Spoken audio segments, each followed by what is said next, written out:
Bonjour, aujourd'hui je vais vous parler de différentes techniques pour diminuer le stress de façon naturelle.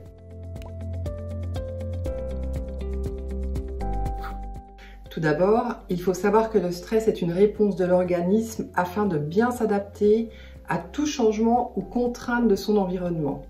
C'est donc un phénomène physiologique, normal, tant que le stress est ponctuel. Lorsqu'il devient chronique, de nombreuses conséquences peuvent en découler, ce qui est le cas pour beaucoup d'entre nous aujourd'hui. La dopamine et le magnésium vont baisser, entraînant des altérations du système digestif, nerveux, cardiovasculaire et immunitaire. La fatigue et l'anxiété vont augmenter, entraînant peut-être des dépressions, des troubles du sommeil. Et si le stress ne s'arrête pas, vous pouvez arriver à une phase d'épuisement dit de burn-out. Le stress peut avoir différentes origines. On pense souvent au stress du travail, de la pression qu'on peut subir, mais il y a également des stress plus sournois et sous-estimés. Le stress d'avoir une vie de famille ou de couple conflictuel, le manque de sommeil des jeunes parents, des personnes insomniaques ou des travailleurs de nuit, le stress de la douleur et de la maladie, le sous-stress aussi des personnes qui ont trop peu de choses à faire. La première chose essentielle, je pense, qui peut sembler simpliste mais qui est souvent peu prise en compte, est de chercher à s'éloigner des éléments qui nous stressent ou de chercher à les diminuer. Car tant que les éléments stressants sont présents dans notre vie, notre corps doit y répondre. Donc, prendre un petit temps avec un papier, un crayon pour déjà essayer de répondre à qu'est-ce qui me stresse dans ma vie et qu'est-ce que je pourrais mettre en place pour le diminuer, peut être déjà un premier grand pas à faire. Une deuxième technique simple que j'aime beaucoup, c'est la cohérence cardiaque, qui est un exercice de respiration qui permet de recentrer ses émotions et de réguler ses hormones et d'agir bénéfiquement sur le stress. Quand on inspire et que l'on expire de façon égale, le cœur ralentit de façon égale. C'est une technique facilement insérable dans un agenda chargé et qui a un impact scientifiquement prouvé pour le stress et plus encore. On peut télécharger de nombreuses applications sur les téléphones et on programme la séance de cohérence cardiaque selon le temps qu'on a. Pour commencer, on peut faire des sessions de 5 minutes 2 à 3 fois par jour.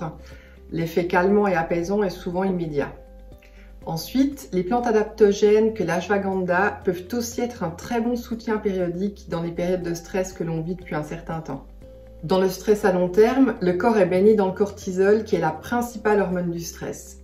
Cette hormone induit une cascade de réactions dans le corps, comme les insomnies ou les réveils tôt le matin. Elle peut favoriser l'hypertension. Le cortisol fait monter la glycémie, ce qui peut induire un risque de diabète. Il perturbe aussi les fonctions thyroïdiennes, ce qui va impacter le métabolisme et la stabilité émotionnelle. Le corps souffre de toute une cascade de conséquences qui n'ont pas forcément de lien, mais tous la même cause, le stress. J'aime beaucoup proposer l'ashwagandha chez Super Smart, qui est une plante majeure de la médecine ayurvédique, aussi appelée le ginseng indien, qui veut dire fort comme un cheval. C'est une approche naturelle et donc facilement assimilée par le corps. Sa racine a un impact sur différents axes. Alors, elle diminue l'impact du stress en réduisant les niveaux de cette fameuse hormone, le cortisol, et par là même agit sur la santé cardiaque.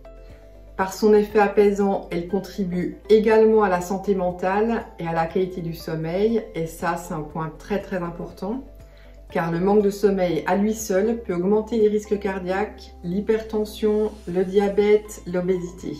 L'avantage du complément Super Ashwagandha chez Super Smart, c'est qu'il contient une haute teneur en vitanolide. C'est le principe actif le plus puissant de l'ashwagandha, tout en étant dénué de vitaférine A, qui est un vitanolide reconnu comme étant cytotoxique. Enfin, je conseillerais à part égale le yoga, la méditation ou la randonnée dans des lieux ressourçants en pleine nature. On peut également mélanger les trois. J'ai du mal à faire un choix entre ces activités car tout dépend de la région où on habite, de la saison dans laquelle on vit et de notre tempérament. Donc, à chacun d'aller chercher ce qui lui correspond le mieux. Le but étant d'avoir une activité qui permet de ne plus être dans sa tête, dans ses pensées ou dans ses soucis. La marche est accessible à tous et c'est l'une des activités physiques les plus efficaces pour contrecarrer les effets du stress. Des promenades en forêt, en montagne ou au bord de la mer, loin de la foule, pour se reconnecter avec le monde qui nous entoure. Le simple fait de marcher régulièrement a une action énergisante sur le corps. L'idéal, c'est de marcher minimum 45 minutes par jour et si possible en faisant 3 fois 1 minute de course alternée de 3 fois 1 minute de marche. La randonnée aurait de nombreux bienfaits sur notre cerveau. Elle réduirait la rumination, l'anxiété ou la dépression et stimulerait notre créativité et la concentration et améliorerait aussi la mémoire. La méditation a la particularité de reconnecter le corps et l'esprit. Elle permet de travailler sur la respiration et de la rendre plus calme et plus profonde. Dans un environnement calme, loin des bruits et de la pollution, on pourra vraiment faire le vide. Le yoga, lui, facilite la libération des tensions accumulées au niveau des épaules, du dos, de la nuque, des hanches. Ces exercices aident l'énergie à circuler librement dans le corps et influencent donc l'état de fatigue.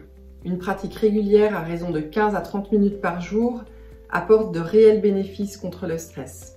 Voilà, j'espère que cette vidéo vous aura amené quelques idées simples que vous pourrez expérimenter avec plaisir. Et je me réjouis de vous retrouver dans une prochaine vidéo qui parlera des douleurs articulaires. À bientôt!